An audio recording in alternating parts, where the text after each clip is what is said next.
Hi everybody, my name is Gerry, I'm from Wildeye, and some of you might remember that intro. That's from a video series I did must be about 3 years ago now, and I called it the Wildlife Photography Q&A video series.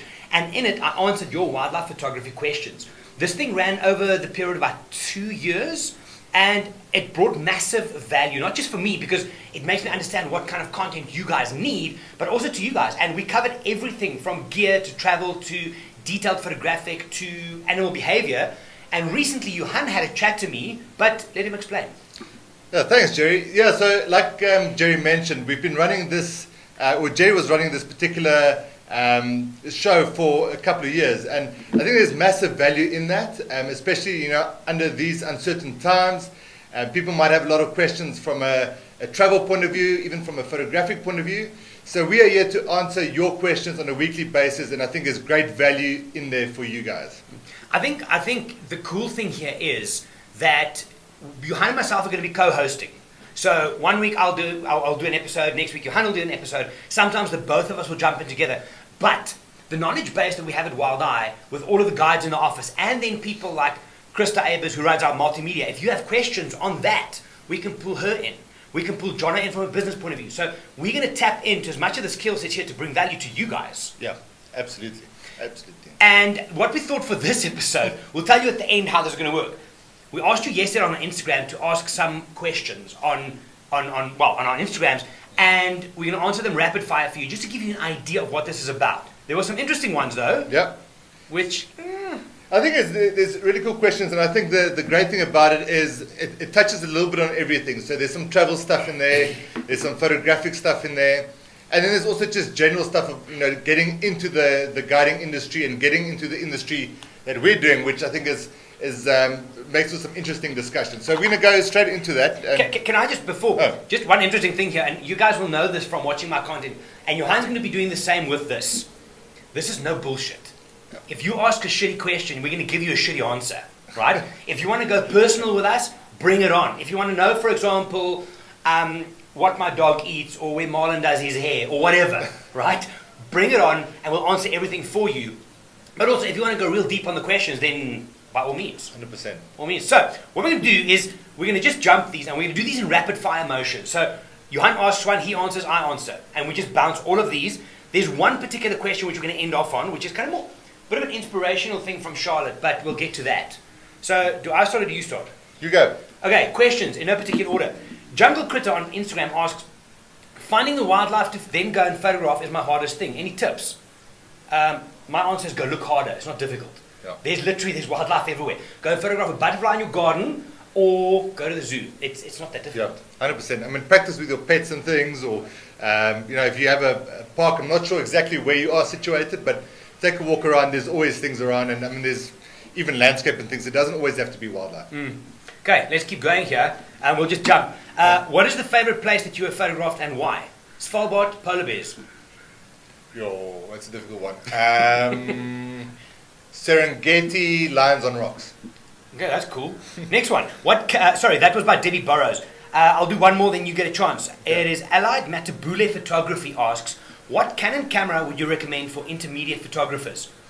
This is something, if you go back to the old, we're going to get this question again and again. What is your budget? Yeah. That's where it starts. So my answer to that is, what is your budget? Yeah, 100%. I mean, if you've got hundreds of thousands of dollars lying around, then get a couple of 1DX Mark IVs or with the new mirrorless stuff. But 100%, what your budget is will determine what camera you're going to buy. Yeah. Okay, let me throw in one more, and then we're going to jump to some of yours there. Yeah. Kenton asks, when can I meet someone? Whenever you're ready, man. We're in the design quarter. We're still here. Shop 222. Easy. Come see us. Okay, go. Okay, so G. Patterson asks here, wondering where's my best chance of seeing wild dogs on the continent? For me, that's quite an interesting one. I think I've had the most luck in South Luangwa. I think South Luangwa, Mana Pools, those will be good bets. Or then maybe Sabi Sands if you're coming to South Africa. I don't know what you... Sure. I think all those you mentioned are pretty good. Madikwe historically has been good. I'm not sure what it's like now. I know they were decimated a little while ago. I think the ones you've mentioned is probably it.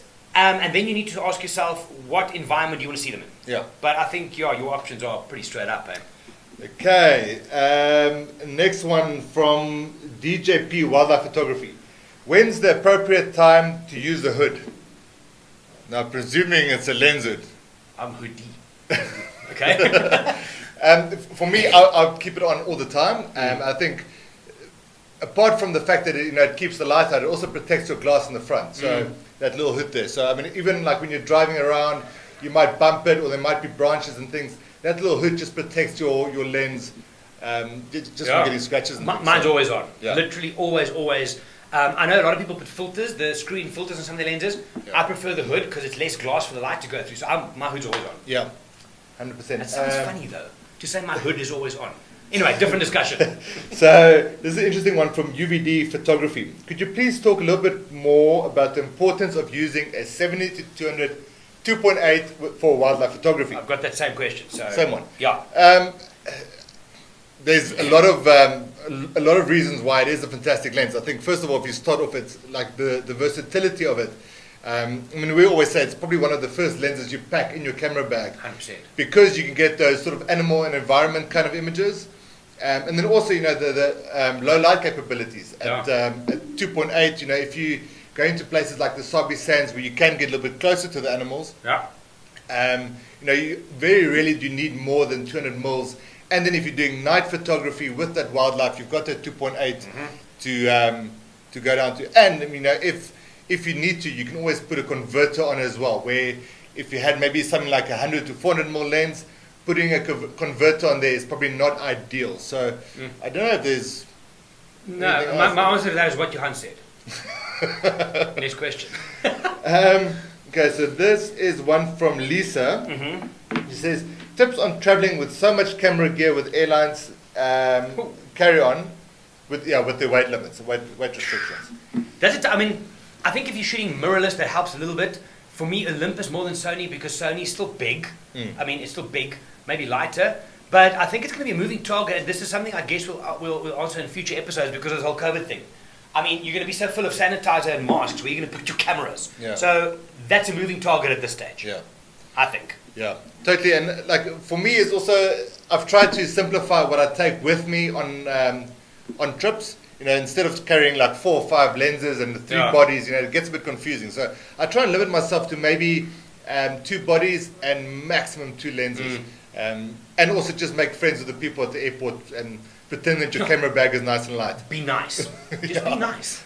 I think also if you travel with too many lenses, if you travel with like 3, 4 lenses, you get to a site and you don't know what the hell to do. No, so exactly. Absolutely. Okay, so next one is from Laurie, LRF4. Choosing your subject, how do you know if it's going to be amazing? Laurie, you don't. But I think if it's something that speaks to you enough to pick up your camera, do it. Yeah, 100%. Pretty simple. Okay. Wild Bill Green asks, have you ever considered shooting wildlife with film? That's an interesting one. I think it'll be a hell of a lot of fun. I think it's just the logistics of it and the pain of it. I think as a fun exercise, it'll be quite cool if like a bunch of guards can do that. But it's just carrying the films and stuff. Maybe like internally, I think having to fly with all of those films and things is a bit of a pain. I think the instant gratification of it is going to mess people's head up. Yeah. Because right now, we photograph chimp. Yeah. But imagine shooting a migration, a wildlife, a river crossing with film. Change. It's going to be chaos, man. Okay, next one. Julle is 2 chops. Nie ons is nie. Thanks. Okay, cool. 231 via_bills. How do I become a wildlife photographic guide? You just start. So many people ask this question again and again and again. Start. Do a course. Get in touch. Send people email. Send 500 emails if you need to people who are doing it and start getting the information. Too many people ask questions, but they never do anything. 100%. And I think the industry that we're in, there's no book or no guide to success. It's I think hard work ethic, and determination. I think that's the only thing. Easy. And guiding experience. Yeah. Very important. I think, let's go deep here. I also think you need to like people. Yeah. A lot of photographic guides come in because, hey, is it photographic? You're either into the wildlife so much or into the photography so much. 99.9992% is about people. Yeah. So just remember that. 100%. Should I be shooting in RAW? Yes. Yes. Okay, so Brendan asks the 3 biggest lessons from 2020 that you will take with you on safari next year. I think gratitude, suck the most out of every moment, and try new things, because those are things we couldn't do this year. Yeah, 100%. I totally agree. I think making the most out of every situation, appreciating it. For me personally, from a content generation point of view, to showcase more of the things that people don't see a lot of. So a lot of the behind the scenes stuff.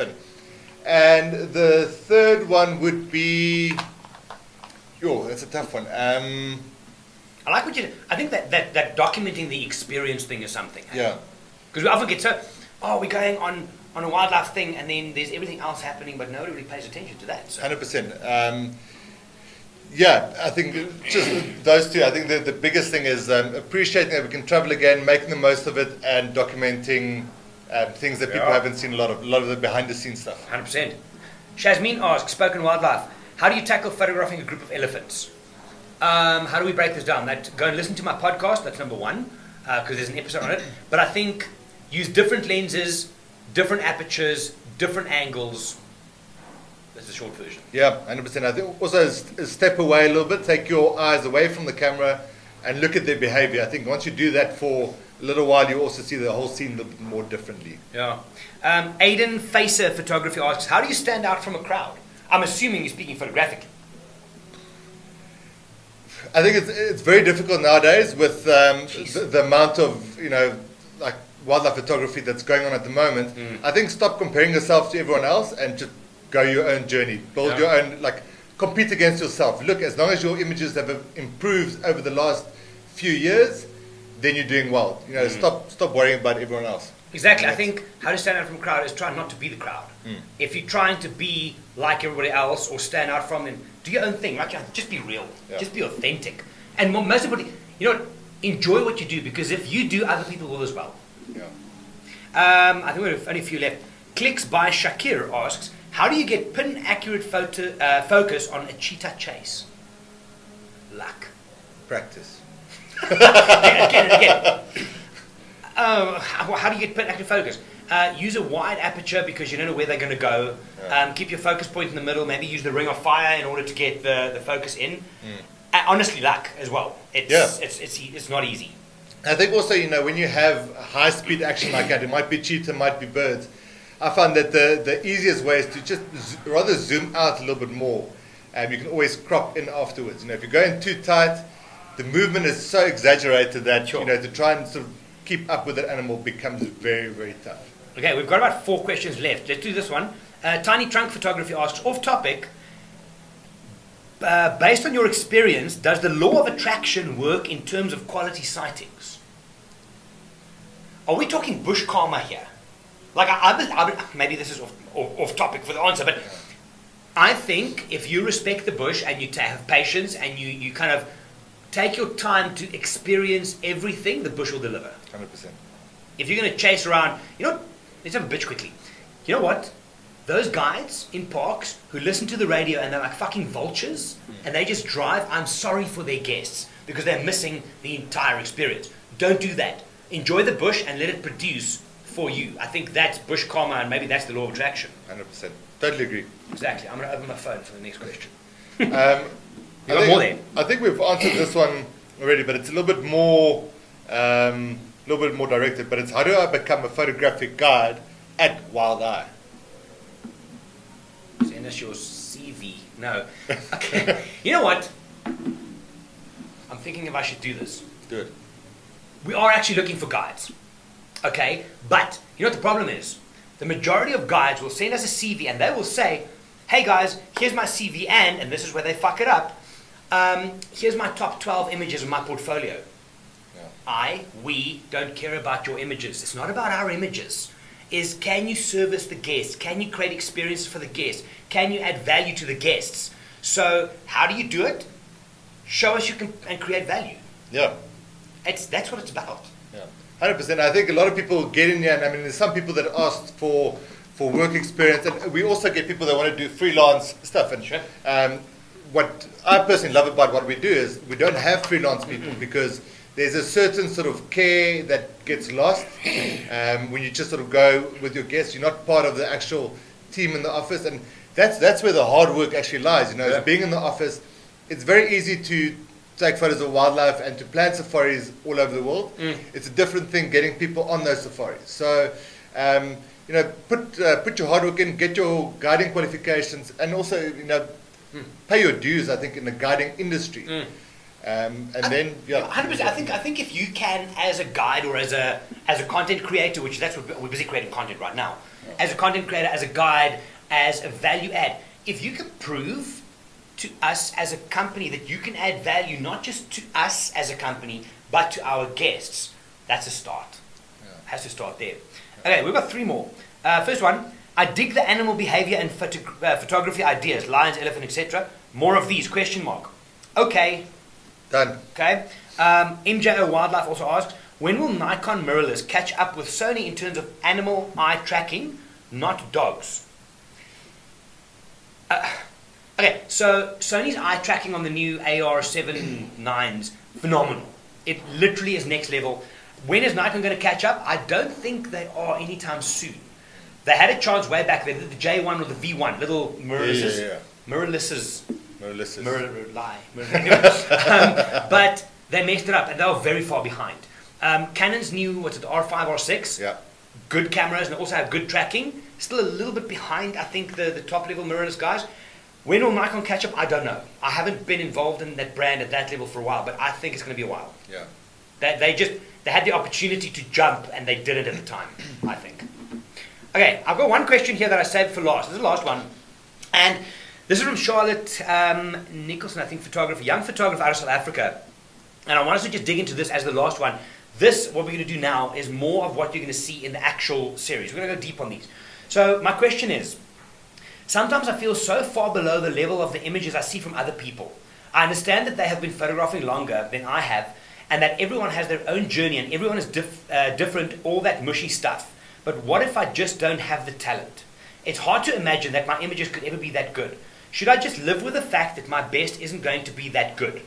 Now, you're speaking to me here. Just yesterday, Charlotte, I got a message from someone, and they were actually scrolling through this is quite stalkerish, but in a good way, that they scrolled back, way back into my Instagram feed.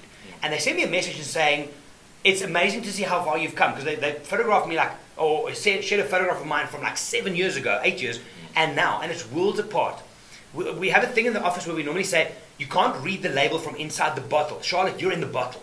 You cannot see from the outside how your work is developing, because you're looking at it all day long. I mean, I'm on the right track here. 100%. 100%. I totally agree. I mean, Charlotte, I think I've got your email address. I think you've joined a few webinars. Yes. I'm happy to share some photos of mine that I saw on Facebook the other day, and it is revolting. And also, I think, on that note, I think a lot of the time you see photos of guys that travel to amazing destinations, and whether you like it or not, the destination that you go to plays a big part in your images as well. If you go, and no disrespect to any of the parks, but if you go to Pilanesberg or the Kruger, your chances of getting amazing images are so much less than if you go to some place like the Masai Mara or the Sabi Sands. We've just got, photographically, it's just beautiful. We've got this open grasslands, amazing sort of dark skies, dark backgrounds. So that plays a massive part. But yeah, I totally agree with what you're saying. Once you're in that bottle, and I think it's also important to understand, we go through that same thought process. 100%. I looked at some of my stuff from, what was my last trip? Okay, so let's use Tualu for example. We went to Tualu, I know, no guests. I photographed some stuff. I maybe got 4 shots out of the whole 5 days. It was amazing, but I look at most of the stuff and I think, this is shit. But then my mom or someone from the office was like, holy hell, that's incredible. We as photographers judge ourselves too harshly. Yeah. We listen. You might get an image posted and there's 25 comments. 24 of them is like, hey, wow, thumbs up, amazing. One says, oh no, that sucks. And you choose to listen to that one voice. It's almost this self-fulfilling prophecy where we're looking for reasons that we aren't good enough. Charlotte, I promise you this. I've seen your work, and I sent you a message yesterday that I'm going to interview you on the podcast. I'm going to talk about your journey kind of growing up as a photographer, right? You are looking up to certain people from a photography point of view. I guarantee you there are people looking up to you as well. Regardless of where you fall on the spectrum of what? Of good photographer, there's always someone who looks up to you. And it doesn't matter if it's 1 200 or 20,000. There is someone looking at you thinking, damn, she's good. And I've watched your feed. Like, you've been on webinars and I've watched some of your feed on Instagram. It's better than you think. Yeah. I look at some of my stuff now, and I'm like, oh my God, I can't even share this. But then and I share it, and people are like, oh, that's amazing. Stop judging yourself so harshly. Yeah, 100%. And I think there's no photographer out there who looks at all of his work and thinks, wow, this is amazing. Well, but not that I know of. No, but also it's a highlight reel. Yeah. Instagram that you see, it's a highlight, it's people's top 2%. Go, do this. I know I will. I know any of my guys will. Ask some of those big shot photographers, right, whose work you think is so amazing. Listen, can I please get on a Zoom with you and you show me your Lightroom catalog? You think all their stuff is that? Come on. Yeah. Not even close. 100% agree. And like I said, all of us go through those sort of waves of, from a creativity point of view. And the best is just continue. Just keep photographing. Just keep doing what you're doing. If we can help you from sort of any way possible, whether it be Lightroom tutorials or whatever it may be, feel free to give us a shout. We'll get on a Zoom with you, or we'll do a one-on-one tuition with you, and we can help you with what you're struggling with. I'm actually just kind of to end off. You said something. I'm trying to remember this analogy. I think it's David Duchemin, who he was on the podcast a couple of years ago as well. I need to get him back. But he did this analogy of you and us as creatives, right? Imagine creativity as you in the ocean. So you're bobbing in the ocean, and it's going up and down. So some days you feel up, some days you feel down. For you, that up and down is fucking huge. You're up and then you're down. People watching you are like people standing on the beach or up on a cliff watching you. They don't see you going up and down. You, in your mind, are thinking, fuck, I'm up, I'm down. People watching you don't see that. It's in your head. Really is in your head. Yeah. Shit, that's good. That's a fantastic analogy. I forgot about that. Can you say that again? I want to record it. Yeah, I'll send you a copy of this video. Okay, so, guys, that's going to happen. This last question, that's kind of the depth we're going to go into. All the other ones, just fun ones. I do think, however, we might take some of those and include them in future episodes. They're good depth to get into. But from next week, this thing's starting. Yeah. So it'll be from next week, Friday. What's the date, Friday? 20th November. 20th of November. We'll start getting this through. And like Gerry mentioned earlier, we've got an amazing team that specialize in certain departments. And we'd really love to get them involved and get them onto the show and just share some of their knowledge based on your questions that you ask. So if you have questions for us, for Johan, myself, and for the team, like we said, one week I host, next week Johan hosts, sometimes we both host, but it'll always be one of us. Ask your questions either on email. I'll put emails on screen here. Gerry@wildout.co.za, Johan@wildout.co.za. My Instagram is Gerry van der Walt. And Johan van Zyl Photography. So send us a direct message or an email with your questions, and we'll line them up over time, and hopefully we can bring some new value to you. And the cool thing is, we're going to not start at episode 1, we're starting at episode 51, because there's 50 episodes you can go and check out already. 100%. Good stuff. Johan, thank you. This is exciting stuff. That's it, guys. Thank you for watching. We look forward to this. All that's left to be said. My name is Gerry. My name is Johan. And we're from Wild Eye. We'll see you next time. Cheers. Bye-bye.